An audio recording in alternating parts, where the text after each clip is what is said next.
Olá, mais um Trocando Figurinhas. Saudações! Sabia que no Brasil estima-se que há mais de 250 mil budistas? No mundo, mais de 500 milhões. Em sânscrito, Budi significa acordar, despertar, observar, tornar-se consciente. Hoje vou trocar figurinhas com aquele que o budismo despertou. Será? Vamos conversar com ele, com Bruno Davanzo. Bruno Davanzo é um oceano de sabedoria. Será uma imensa alegria vê-lo aqui. Estamos aguardando e você que nos vê, né, já mandando um oi. O Bruno está mandando um recado pelo WhatsApp. Vamos ver. Oi, Bruno, estamos aguardando você aqui, ó.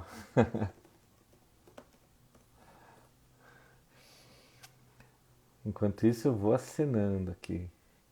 Olha quanta gente já entrando. Então vamos ver.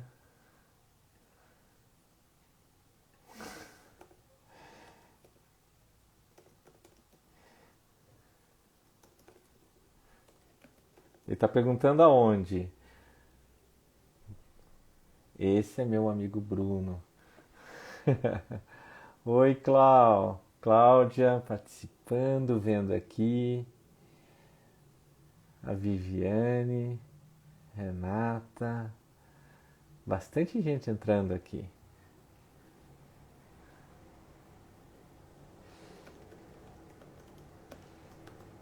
Dando aqui as indicações. Vamos ver. Bruno Davanzo.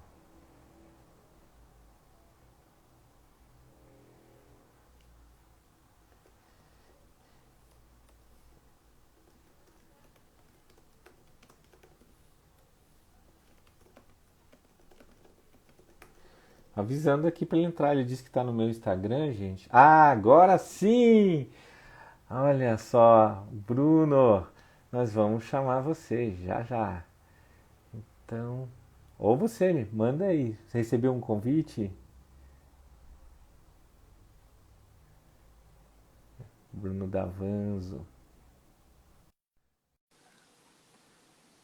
Vamos ver o grande Bruno. Olá! Conseguimos! Yes, eu não tô aparecendo aqui, não sei por quê. Opa! Você tá, para mim você tá aparecendo. Acho que tá aparecendo para todo mundo. Você tá, Ou então, gente, eu não tô você, me vendo. não. Olha, vamos perguntar. Pessoal, vocês estão vendo o Bruno? Eu estou vendo o Bruno. Bruno, você colocou o óculos? Você não está me vendo? Tô te vendo. Aqui diz, ó, Bruno da Vans entrou. Eu estou vendo perfeitamente, ó. Você está com uma barba maior, hein? Tá, tá enquadrado, pelo menos? Tá enquadrado.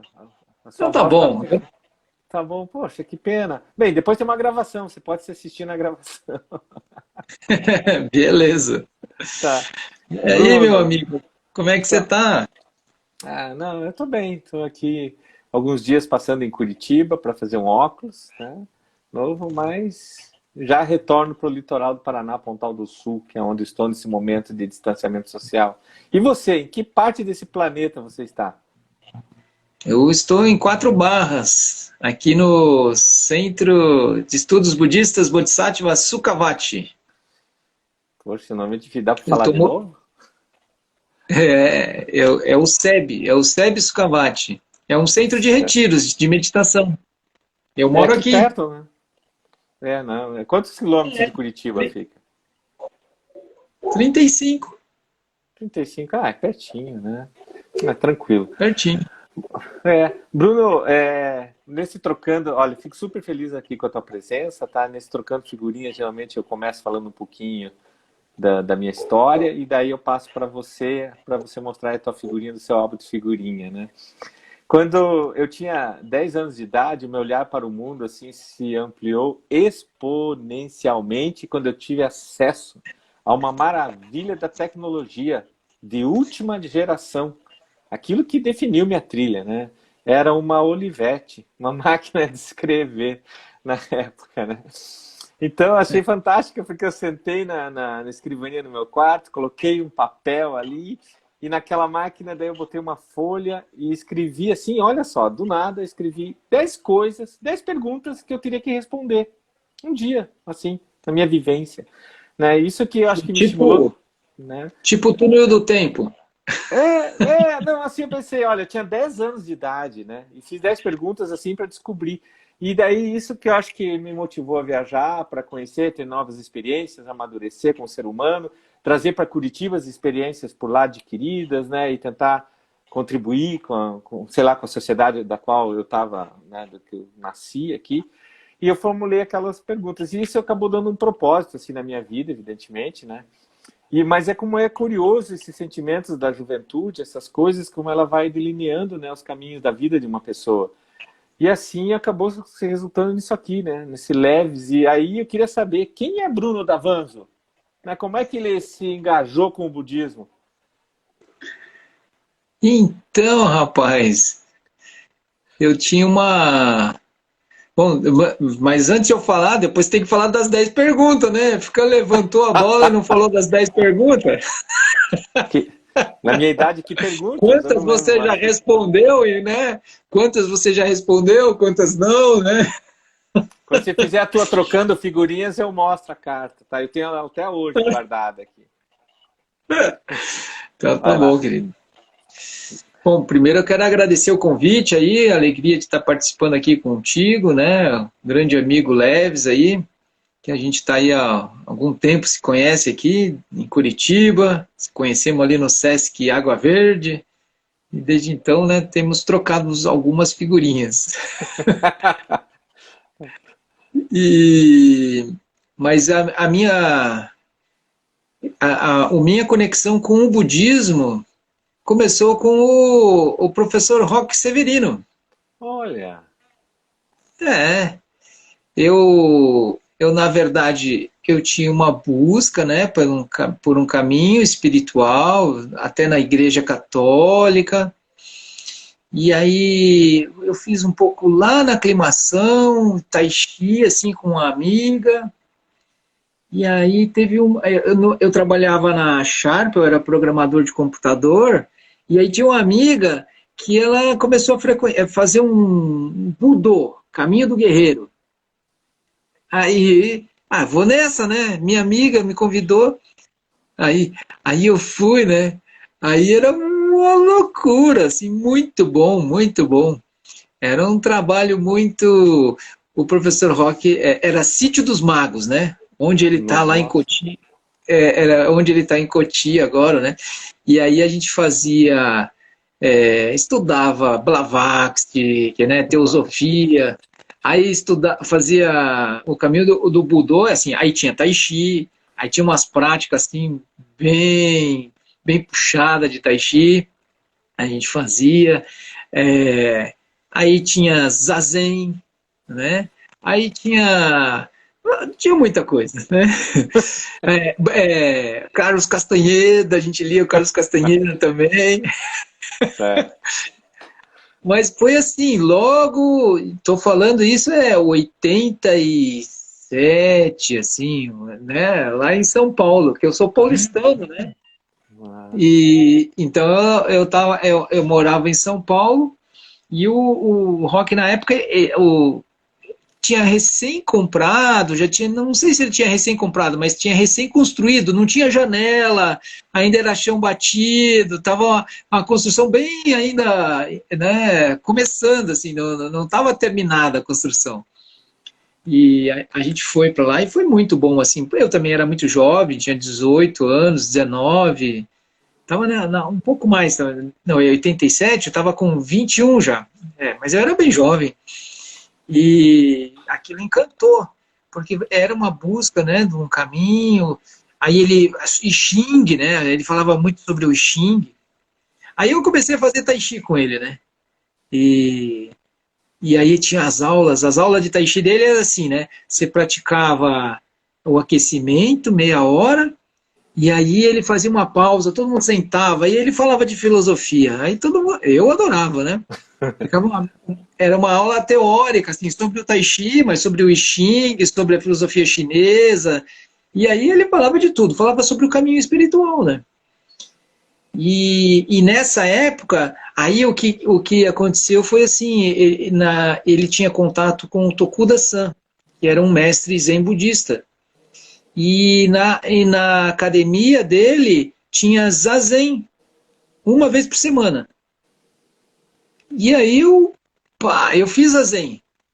E eu sabe que eu tive zazen é assim, você senta, né, para praticar meditação durante 40 minutos.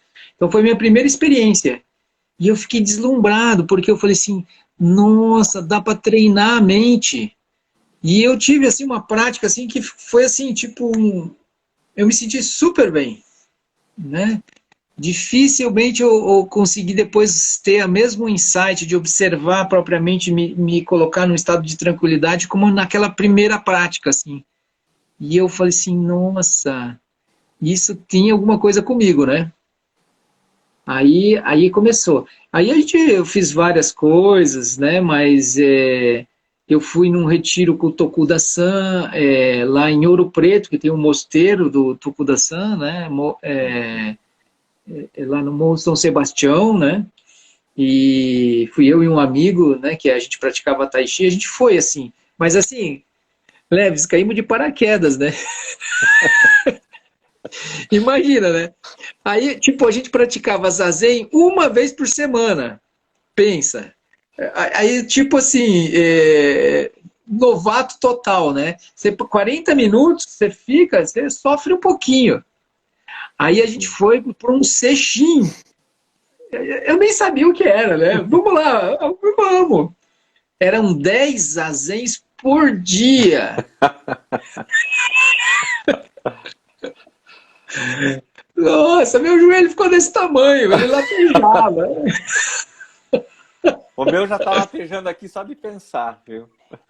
Nossa, assim, eu fiquei assim, tipo, prostrado, assim, nossa, acho que eu não vou dar conta, acho que eu não vou dar conta. Foi meu primeiro seixinho, assim.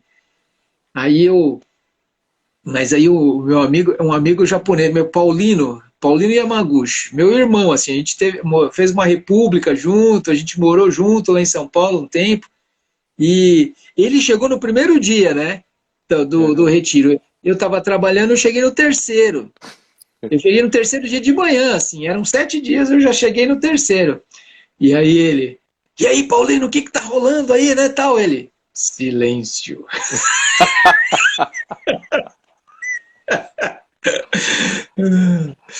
Aí depois ele me segredou, que ele ficou desesperado, que ele estava planejando ir embora. E quando eu cheguei, ele não podia mais ir embora.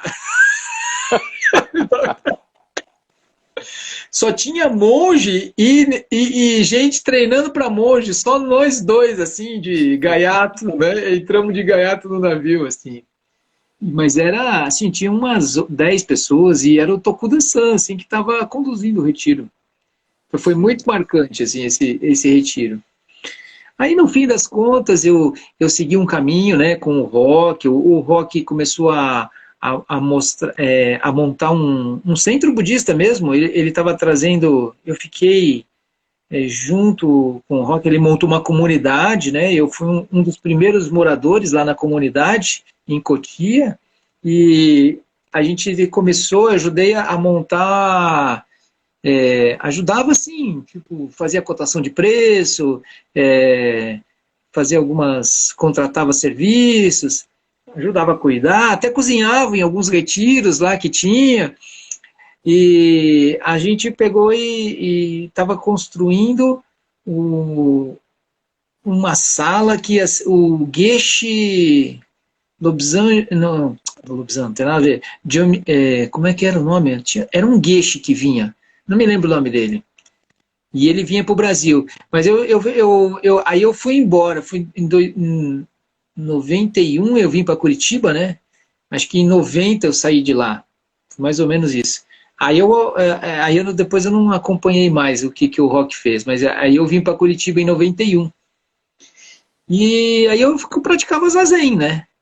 E a minha conexão fica mais firme no budismo quando eu conheço, em 92, eu conheci o Dalai Lama, né, veio para o Brasil. E aí eu fui em São Paulo, atrás dos eventos. E aí eu transcrevi as palestras e eu não sei como chegou a revista Bodhisattva na minha mão, que era do Alfredo Avellini, que virou o Lama Santen, né? Eu mandei essas transcrições e comecei uma amizade por carta, né? Naquela época a gente mandava carta, né? Ah, não sei. Isso é para quem é mais velho, assim como você. Você usou Olivetti, rapaz. Tá falando o quê? E aí a gente mandei essas traduções, aí eu comprava aí eu dava aula de Tai Chi aqui em Curitiba, né? Comecei a dar aula de Tai Chi. E aí eu comecei a conversar com o Lama Santen. Em 95 eu conheci ele pessoalmente.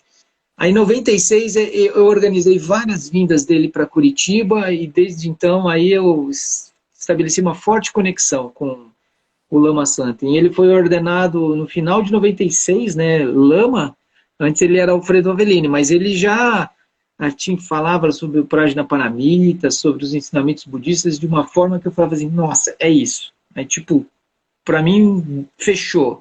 Era a conexão, assim, que eu bateu com o meu coração, eu falei assim, não, isso que eu quero praticar. O Então, seu até hoje. despertar.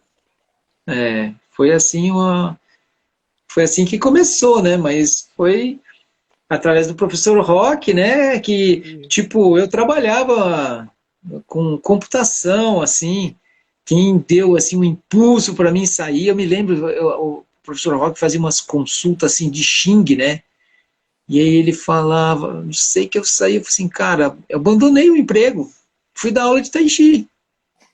Eu falei assim, não, eu não quero ficar programando computador. Aí eu larguei o emprego, ganhava super bem, assim, na época, trabalhava na Elida Gibbs, e fui dar aula de Tai Chi, ganhar super bem, né, também, né? Méritos, né? Você É, conhece bem o assunto. enriquecemos, com o Tai Chi. Falando em Tai Chi, aqui tem um recado ó, do Chen Tai Chi Apucarana. Um grande abraço, professor Leves e professor Bruno. Deve ser o professor Abel, né? Ou o aluno dele, alguém lá, né? Opa, Que é isso aí. legal. Muita gente aqui mandando acenos, viu, Bruno? E Bruno, qual é então o propósito assim? Bem, quem não te conhece, né? Eu conheço bem. Então, Bruno, a gente só tem, tá? Só tem aqui 42 minutos só, tá? Então, Tá. resumidamente assim, qual é o propósito do budismo, né? O que é o budismo? Qual é o propósito dele assim? Olha, a gente tem o propósito principal é aprender a treinar a mente, né? Assim, tem vários propósitos, né? Mas Sim. assim, treinar a mente, meditar, por exemplo, né? Eu acho que é a melhor contribuição que o budismo pode dar para a nossa cultura, né? Eu brinco com as pessoas assim que eu dou muito curso de introdução à meditação, né? Desde 2005, eu acho que 2005 comecei a dar os cursos mais sério mesmo, né? Mas antes eu já dava, mas já estou há 15 anos dando o curso, e eu falo que meditar é o melhor presente que você pode se dar nessa vida, né? E aí, assim, depois de um tempo que você começa a meditar, aí eu pergunto para a pessoa depois de um tempo, não dá uma diferença? Tipo, você começar a observar a sua própria mente, e você vê que você pode alterar a forma que você vê o mundo, porque você altera o conteúdo da sua mente. Aí você fala, caraca, como é que eu fazia antes? Você está falando do budismo ou do Tai Chi? Não, eu estou falando Eu do sei, eu sei. budismo. Não, mas olha, dá para usar no Tai Chi, é a mesma coisa. Até aí tá, ó, tá paralelo, hein? Mas a paisagem sutil, né, não fica tão clara na, no Tai Chi quando você você tenha em todas as atividades, em tudo. Por exemplo, você que vai tirar fotografia, né? Quando você tira a foto, tem o olho daquele que está tirando a foto, é inseparável. Tem gente que acha linda a foto, tem gente que não acha horrível, né? Você, onde que está o bonito? Né? Tá na pessoa, tá na mente da pessoa. E então, eu acho que quando a pessoa começa a olhar que ela tem uma mente, quando ela muda a paisagem sutil da mente, aquilo dá uma... Aí ela fala assim, nossa, eu posso treinar minha mente. Até então, parece que eu nem tenho uma mente. É como... Eu reajo, né? Tipo, alguém me provocou, alguém fez alguma coisa, eu não tenho sangue de barata e eu reajo, né? É difícil, né? Mas assim, se alguém me provoca e eu reajo, eu estou dominado pelo outro, né? Porque é só o outro me provocar que eu reajo. Então ele sabe como me conduzir, né? Sim. E por outro lado, a compaixão em termos budistas, né, ela é aquela completa identificação com os outros, uma maneira, uma prontidão, talvez ativa de querer ajudar uma outra pessoa. Ou gostaria que você falasse mais sobre a compaixão, sobre essa ótica, sobre essa perspectiva budista. Que é como se fossem duas pernas, né? Ou duas asas do pássaro, né? Não dá para voar sem as duas. É sabedoria e compaixão. Então, a sabedoria, quando você atinge essa compreensão, esse estudo, você amplia. Quando você amplia, você fala assim, você naturalmente exerce a compaixão. Não é como se fosse um esforço. É que você ultrapassa a noção. Aí, quando você olha, você já está incluindo o outro. Você e o outro são inseparáveis. Então, a compaixão é natural. Não é como um esforço. Eu não me mantenho aqui isolado, né, e vendo o outro separado. Então, o que o outro está passando é diferente um pouco de empatia, né? A bondade amorosa, ela tem uma noção que você vê o outro, já vê que ele é Buda, que ele tem uma natureza ilimitada, como você, né? Como eu, como todos os seres têm essa natureza ilimitada. Que a gente pode dizer que é a natureza de Buda, que é a natureza crística, mas a pessoa tem, está garantido. Todo mundo passou na fila, ganhou a tal da natureza, né? Essa verdadeira natureza. E aí, se eu entendo isso, eu vou exercer a compaixão de forma natural. Não tipo assim, uma obrigação, um voto, né? Então é uma ampliação de consciência, que é a sabedoria, e aí a manifestação dessa ampliação de consciência é a própria compaixão. Então as duas coisas estão juntas. Dá para dizer que empatia é isso? É mais que empatia, porque a empatia você se coloca no lugar do outro, mas você, por exemplo, tem a síndrome do burnout, né? Que a pessoa ela é um cuidador, por exemplo, e está vendo uma pessoa sofrer. Ela tem empatia, ela se coloca no lugar do outro, mas ela vê que o outro não tem saída. E aí ela começa a ficar mal junto. Então essa empatia, na verdade, é tão intensa que ela sofre a dor do outro. E na bondade amorosa, não quer dizer que você não tenha uma sensibilidade, mas você está vendo que o outro não está preso naquele sofrimento. Por exemplo, mais provocativo ainda, né? Eu acho que é quando o Lama Santo ele pega e nos fala assim, olha, nós nem humanos somos, né? Porque você fala assim, não, mas é da natureza humana. Sim, mas nós somos uma consciência que habita um corpo humano. Então nós estamos humanos, mas nós somos uma consciência mais ampla que esse estado humano. Então, a gente pode transcender o próprio estado humano, e então a gente pode olhar que, por exemplo, esse corpo, né, no budismo vai olhar para essa questão do renascimento. Então eu acabei de passamos 3 meses estudando, né, o livro tibetano do Viver e do Morrer.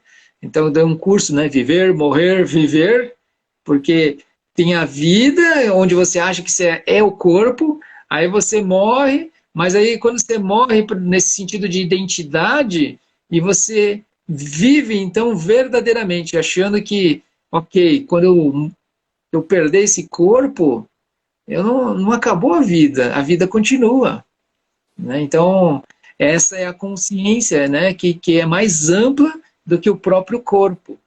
Então, o corpo humano, ele se extingue, ele é finito. Eu não queria dar uma notícia para ninguém, né, mas Ok. todo mundo vai morrer, né? Ó, Bruno, fale por você, tá? Você sabe, Bruno, deixa eu... Mas praticando Tai Chi, eu vou até os 118, eu não sei você. Você sabe que quando eu estava no simpósio com os mestres, os grandes mestres de Tai Chi lá na Itália, na Lombardia, o ano passado, né? Mas foi na metade do ano, bem antes do vírus, né, surgir. Aí estava lá com uns amigos estrangeiros, colegas, praticantes de Tai Chi, e eles de outros estilos, e eles querendo puxar o tapete na brincadeira, assim. Tá, a gente sabe que o Tai Chi do teu estilo tem mais esse viés um pouquinho mais de defesa pessoal, mas também sabemos que o Tai Chi é bom, é terapêutico, mas por que você faz o Tai Chi? Aí, cara, eles querendo puxar o tapete. E aí, nisso que você está falando, eu pensei assim rapidamente. Bem, eu vi falar que o Tai Chi te deixa imortal. E até agora sua prova viva que está funcionando. Estou aqui conversando com vocês, né? E é o que você está falando aí, né? Então, a finitude, né? Bem, seremos imortais até enquanto ela dure, né? A imortalidade, né? Praticando o Tai Chi. Até quanto? 119? 18, não, só 118. 118. Pô, show, hein? Muito bom. Bruno, fazendo uma referência, já que você falou de lama, né, Tibete, voltando à referência da minha infância, quando eu deixei de ler as histórias em quadrinhos, eu sempre adorei ler, li muito, né? Eu comecei a ler os livros. Aí, graças ao incentivo da minha mãe, que me colocou lá no Círculo do Livro, não sei se você ouviu falar, era uma revista. Lembro. Né? Lá em São Paulo, Nossa, tinha. A minha avó recebia, vi uns livros de capa dura. É isso. E aí eu comecei a ler mais, é legal porque eu tinha 13, 14 anos, então eu tinha aquela independência de escolher os livros, eles chegavam no meu nome, né, pelo correio. E daí eu comecei a ler, daí descobri os sebos, descobri o livro do Lobsang Rampa. Então, com 13, 14 anos, eu comecei a ler 1, 2, 3, 4, 5, 6. Cara, eu acho que se eu não li todos, eu li mais de 10 livros do Lobsang Rampa. E olha, e veja bem, 13 anos ali, mais ou menos. Então, eu adorava a maneira como ele descrevia o Tibete, né? Como é que era. Tanto que o Tibete virou meu primeiro ponto de visita, quando eu falei assim, um dia eu quero ir para esse lugar. Esse é o meu top one, né? E depois o segundo era o Camboja. O segundo eu consegui. O primeiro eu não consegui por questões geopolíticas. Você acredita? Quando eu estava na China, teve um problema lá no Tibete e fui impedido de ir para lá. Não eu, Leves, né? Mas era uma questão geopolítica mesmo. Então, aí só falando assim, né, do Tibete, por que eu estou contando essa história? Né? Você, eu acho que não teve no Tibete, mas você teve ali perto em Dharamsala, na Índia, não foi para ver o Dalai Lama? Me conta essa história aí direito. Você me contou isso, mas pela idade eu já esqueci. Faz um tempinho. Então, eu logo tinha conhecido o Lama Santen, né? Mas aí eu fui lá para a Índia, né? Aí eu fui viajar com 2 amigos e aí a gente passou um tempo ali na Europa e depois foi para a Índia. Aí eu passei 40 dias. E aí eu passei acho que uns 10 dias, uns 10 não, menos, uns 5 dias viajando ali, Agra, Jaipur, Delhi, né? E aí depois eu fui para Shimla, que era uma cidadezinha lá na Índia, dos macacos, tinha um monte de macaco, né? Na Índia tem muito macaco. Mas aí eu cheguei em Dharamsala, ali eu fiquei, cara. Ali é a terra do Dalai Lama, né? Então tem onde mora o Dalai Lama. Eu me lembro que eu peguei um livro, né? Falava sobre a bondade Compaixão no Exílio era o nome do livro.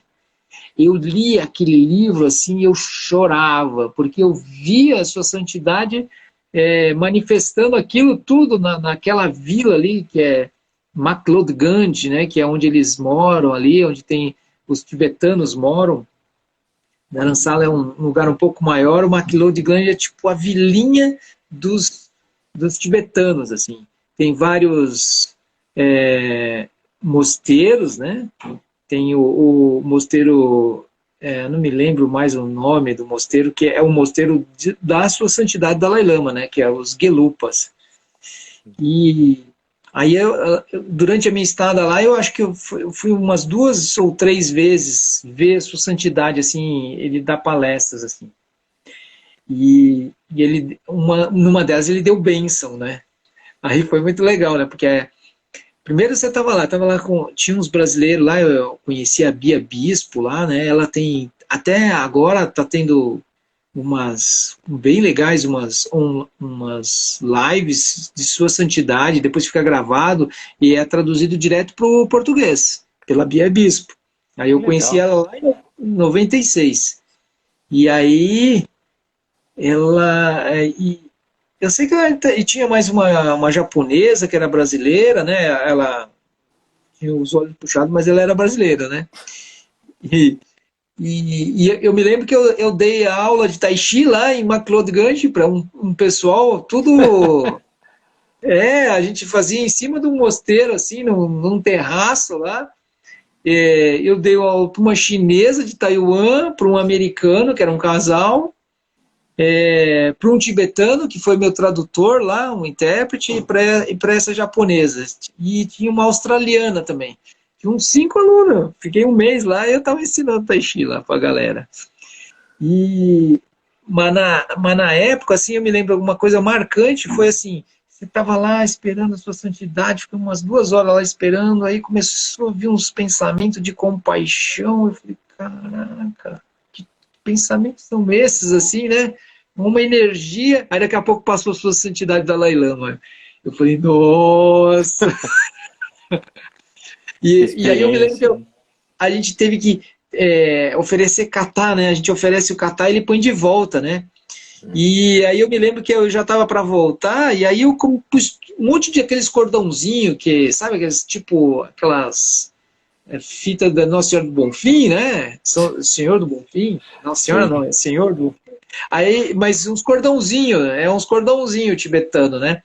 E um monte de figura, e eu enchi os bolsos, era frio, né? Enchi os bolsos de coisa, né? Os caras iam revistar, assim, porque tem que fazer a segurança, eles davam risada, assim. Eu tava todo cheio de coisa, porque aí quando a sua santidade abençoasse, tava tudo abençoado, eu ia trazer para os amigos, né? Mas foi assim, muito forte, assim, a conexão. Aí comecei a estudar a roda da vida, né? E mas foi muito bom também, porque quando eu voltei de lá, eu vi assim quão precioso, aí ficou mais nítido ainda quão precioso eram os ensinamentos do Lama Santen, porque ele transmitia aquilo dentro da nossa cultura, mantendo a essência, assim, de uma facilidade, de profundidade, que eu falei assim, caraca, mesmo sendo lá no McLeod, né, você não tinha a mesma oportunidade de compreensão, de estudo, de prática, né, que a gente tinha com o Lama Santen aqui. Então eu falei assim, acho que isso até fortaleceu assim a minha continuidade, que aí o Lama veio seguidas vezes, a gente fundou aqui, né, então eu fui um dos fundadores do SEB Curitiba, né, que a gente funcionou ali na Kennedy por uns anos. Em 98, a gente começou informalmente em 95, né, no final. Depois, em 98, a gente se cadastrou. É, teve CNPJ e tudo, né? A gente existiu juridicamente. E o auge foi em 99, que nós ajudamos a organizar a vinda de Sua Santidade o Dalai Lama a Curitiba. Pense. É, Esse foi. olha só, Bruno, por influência do Lobsang Rampa naquela criança, né? Eu me lembro que quando eu voltei para o Brasil, depois de ter morado muitos anos fora, eu fui no SEB, na Kennedy. Eu acho que eu te contei isso. Eu cheguei lá para Não conhecer. lembro. Eu fui lá, não, eu cheguei lá, eu subi uma escadinha, se não me engano, né? Aí eu É isso. tava, Aham. não tinha ninguém. Eu entrei lá, não tinha, tava vazio, não tinha ninguém. Aí eu olhei e fiquei assim um tempinho, não lembro quanto tempo, né? Claro que não fiquei muito tempo, mas eu olhei e não tinha ninguém, daí fui embora. Daí, sei lá, a gravidade de um outro planeta me puxou para outro universo. Mas você vê, era pra gente ter se conhecido muito antes de eu ter passado lá no Sesc Água Verde e você estava lá meditando com os seus alunos para dar aula de Tai Chi, né? Pra você ver como é que são as É, coisas, né? Foram assim, aham. gravitando, né? Foi gravitando, gravitando. Olha aqui, temos um recado, ó, do Chen Tai Chi Apucarana, realmente é o professor Abel que tá ali. Professor Abel, um grande abraço. Ô, seu Abel!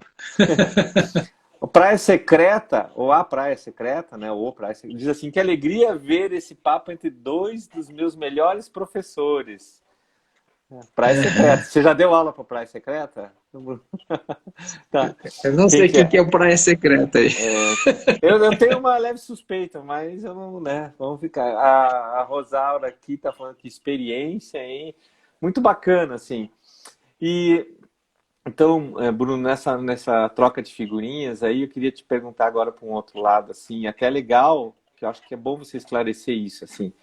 Quando eu tive a oportunidade de ir lá para a China e depois acabei indo para Hong Kong e vi um enorme, não sei se você sabe, lá tem um budista, deve saber, né? Tem um budista gigante, gigante lá, né?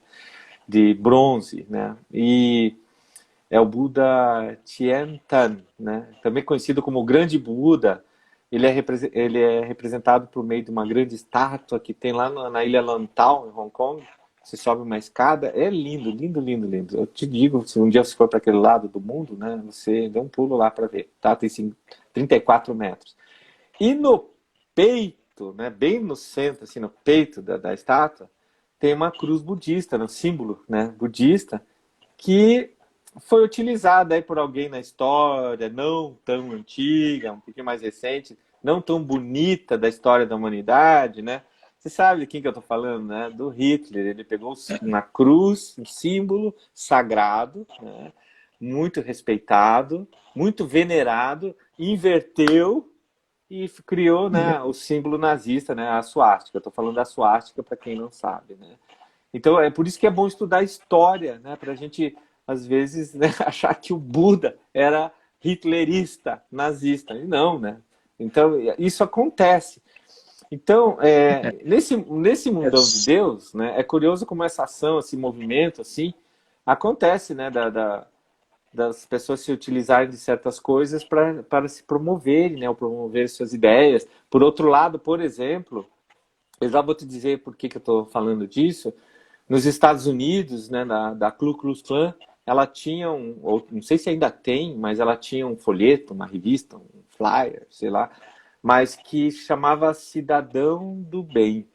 Então, né, e a gente sabe, né, o que é a Ku Klux Klan. Então, aí é que eu vou pedir desse viés dentro dessa forma de ver do budismo, né, porque algumas pessoas se dizem fervorosas de esquerda, outras de direita, outras de centro, outras constroem muros, outras vão lá e destroem esses muros, outras ficam aí em cima do muro, né? Assim, brincando com as palavras, mas retratando uma realidade que a gente vive, especialmente no Brasil, por uma questão também política e também por uma questão de saúde, né, de um vírus que está acontecendo aí, distanciamento. Muita gente está tendo atrito, né, familiar.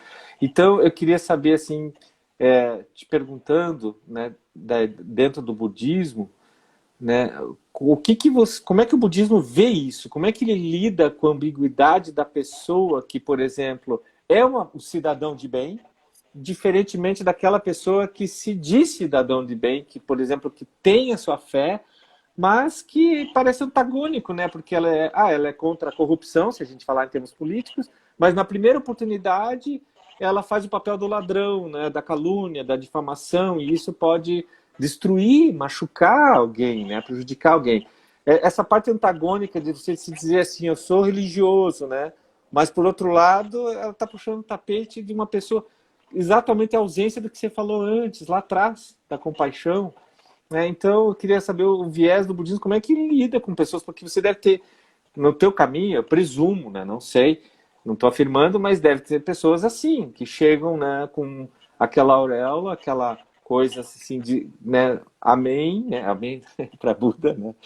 né, para Siddhartha Gautama, ou sei lá, para um ser iluminado, mas por outro lado, ela vê um gatinho ali saindo do ambiente todo, né, energizado, e chuta um gato, né?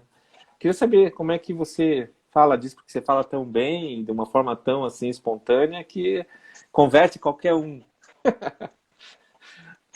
Não, o budismo não é proselitista, né?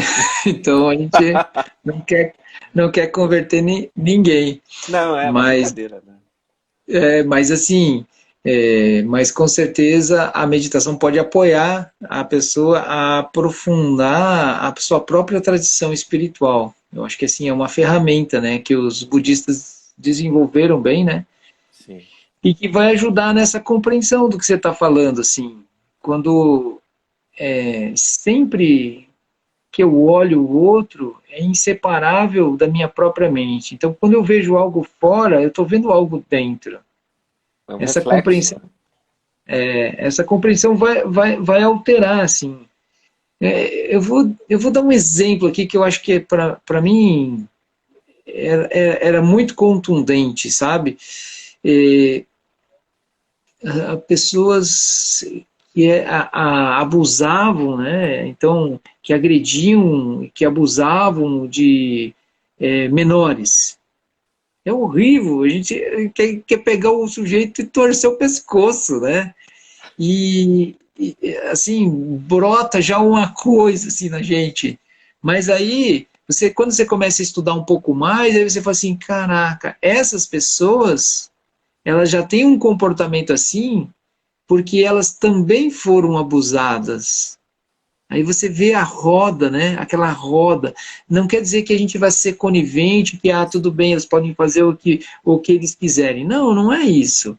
Mas a gente entende o mundo do outro, o sofrimento que ele está e como que ele reproduz um comportamento.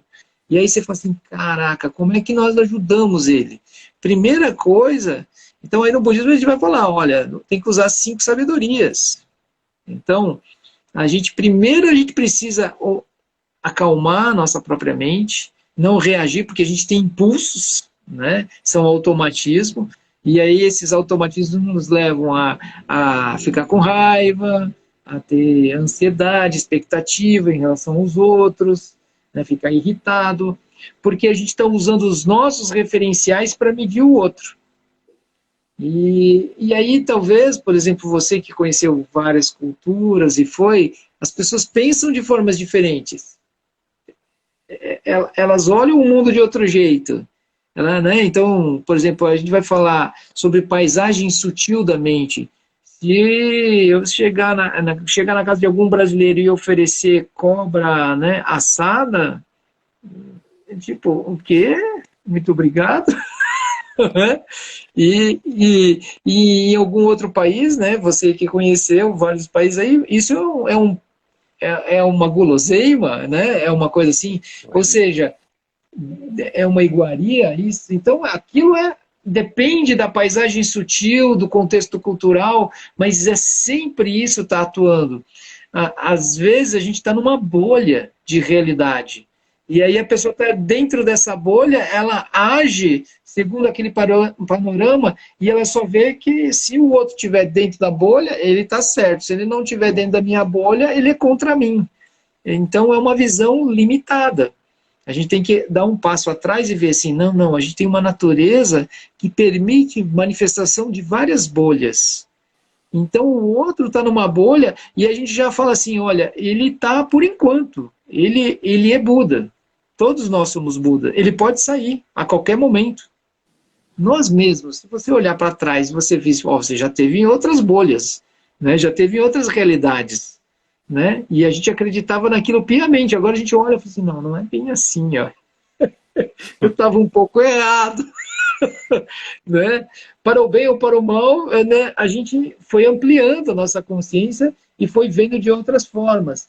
Então isso a gente começa a acostumar que não é só o tempo passando, não é só conhecimento, mas é a observação de si mesmo. Qual o referencial que eu estou usando para olhar?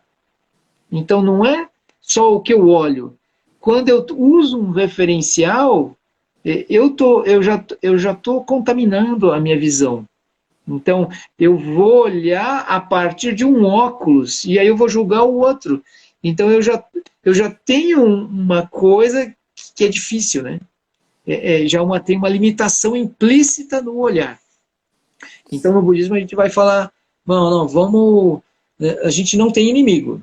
Esse é o primeiro ponto, porque todos nós somos Budas, né? E aí cada um está num ponto. Então tá bom. Mas assim, se nós estamos num caminho espiritual, né? Se a gente está no caminho, se a gente está treinando, a primeira coisa que a gente vai fazer é fazer um voto de trazer benefício aos seres. E aí esse é o início do caminho espiritual, a motivação de trazer benefício aos seres. E aí como é que a gente vai trazer benefício aos seres? Então aí, claro, aí começa a entrar até a própria manifestação política, até a forma mais ampla possível que eu puder ver a realidade. Se eu conseguir transmitir para pessoas, olha, nós somos mais amplos que a nossa natureza humana. A gente deveria cuidar do planeta, dos outros seres, não só dos seres humanos, mas dos outros seres como um todo. Se a gente começar a olhar para isso, a gente vai seguir fazendo isso independente de quem estiver na política ou não. A gente tem uma rede, por exemplo, a compaixão, por mais que tenha crise, a rede tem uma rede que suporta, uma rede de solidariedade, de coisas. Claro, tem pessoas que estão passando grande dificuldade, mas tem a mãe, tem o pai, claro, tem um monte de gente que está morando na rua, mas ainda assim, ainda tem. E aí você vai vendo movimentos que surgem para ajudar. Essa rede, essa compaixão, ela está por baixo, ela nos. E ela está além de qualquer movimento político. Ela não precisa estar dentro de um movimento político institucionalizado. Então, é como se a gente falasse assim, olha, antes, né, da esquerda, antes da direita, antes de coisa, a compaixão já existia, e a gente vai seguir agindo com compaixão, e depois disso a gente vai, né, durante a gente age com compaixão, e depois a gente age com compaixão. E a gente tem compaixão com esquerda, com direita, com todos os seres. Então nós vamos, claro, vamos continuar, né, por exemplo, teve uma época que pressionaram o Lama, né, eu fico assim só de cara, eu quero ver como é que ele vai sair dessa saia justa, né? Aí a sangue meio dividida, né? Aquela coisa assim, entre uma parte que é de um lado, outra parte é de outro. E aí, como é que a gente vai se posicionar, Lama, tal? Aí o Lama, olha, por favor, gente, nós já fazíamos... O que nós fazíamos? Nós lutávamos pelos direitos humanos, não é que lutava, nós sempre estamos trabalhando pelos direitos humanos, por exercer compaixão, por exercer lucidez, para melhorar a educação, trazer lucidez na educação, para melhorar o meio ambiente, para trazer sustentabilidade para o planeta. A gente já fazia isso antes, vai continuar fazendo e vai, depois disso que passar, a gente vai continuar fazendo isso. Não tem outra coisa para fazer. Sim. E você até os 118 anos, né? Pois mas a gente espera ter... Aí o lance é assim, quais são os meios hábeis, né? Então, por exemplo, a gente vai desenvolvendo mais meios hábeis. Como é que a gente melhora, né? Sim. Então, essa é a visão budista. A gente vai trazer... Só que assim, quanto melhor você conhece a sua mente, melhor você tem lucidez e tranquilidade, menos responsividade, aí você é um meio hábil mais eficaz para trazer benefício aos seres. Então, a sua própria prática e o exercício da compaixão, eles estão juntos, né, inseparáveis. Assim. Muito legal, Bruno. Falando em seres, o ser do Praia Secreta é o Daniel. Ele falou, Daniel aqui, Daniel Spinelli. Um grande abraço, Daniel. Daniel! O Daniel! Ele está praticando... praticante de meditação. Querido ele. Legal, Não, Daniel é vai vir fazer retiro no Sukhavati aqui, Ele vai vir trocar figurinha aqui comigo também, né? E eu tenho que ir no Sukhavati.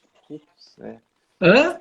Eu tenho que ir aí visitar você nos Cavachos, mas é longe, 32 quilômetros daqui, né? Você é um tratante, você só diz que vem. Desculpa falar em público, gente, mas ele não vem, só Não, fala pode que falar. vem. Ninguém está vendo, só quem tem acesso à internet que está vendo isso. Então pode falar à vontade.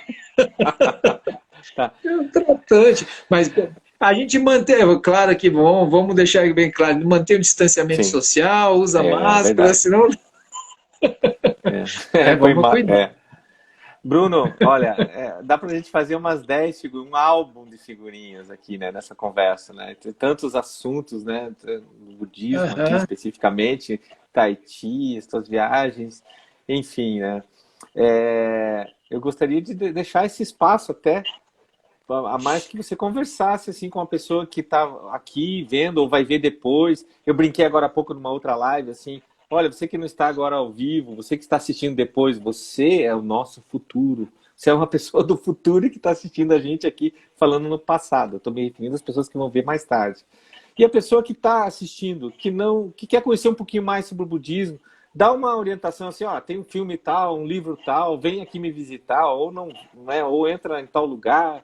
Assim, dá aí 5 minutos para você, como espaço para você aí, para divulgar o budismo mesmo, porque eu sei que você é uma pessoa aí, é um ser de luz, né, cara? É o nosso, né, nosso lama. Você é lama, Bruno, não? O que, Não,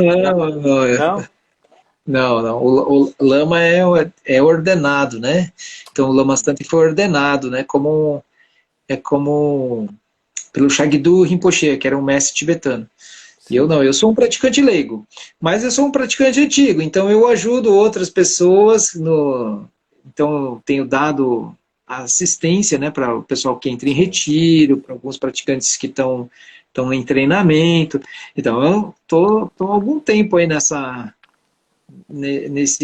organização que é o SEB, né? Então, se botar na internet lá, CEBB, pronto. Já? Tem muitos estados do Brasil, tem SEB, né? Então, aqui estamos na internet, né? Então, atualmente todas as práticas estão online, né? E eu também estou dando um curso de introdução à meditação online.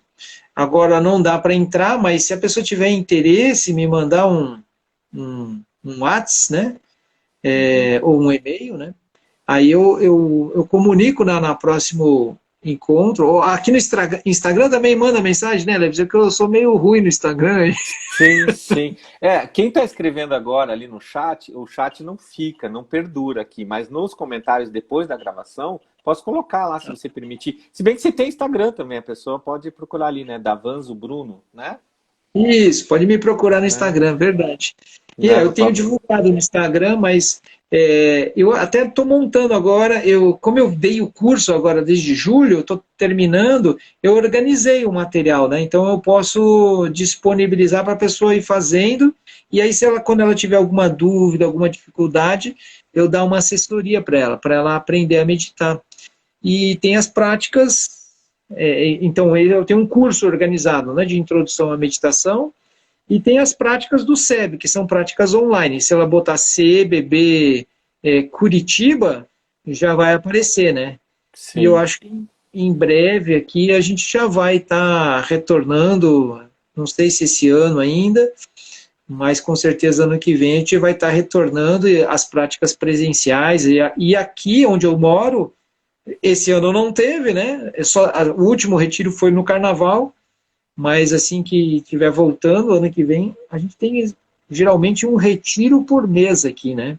Um retiro de instrução, a pessoa vem, fica hospedada, aqui é um local lindo, né? Maravilhoso. Tem É, um lago bonito na frente, a gente deu uma reformada e temos um salão amplo, né? De 240 metros para as práticas. eu tenho um Então, representante lá no teu retiro, não tem?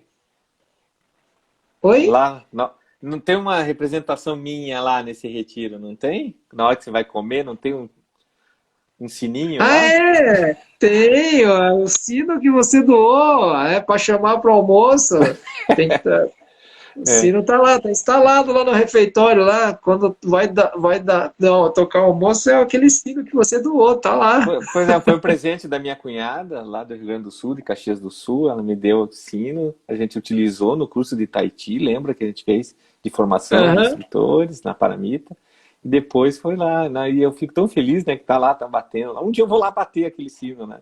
Ficar com saudade dele. Venha, venha. Olha, tem um recado aqui da Regina Couto, ó, grande abraço, Bruno e Leves, desde Ribeirão Preto, saudades dos seminários de Curitiba, né? Ela está amando É, essa live, e nós também, né? Mas estamos já aí chegando no momento final.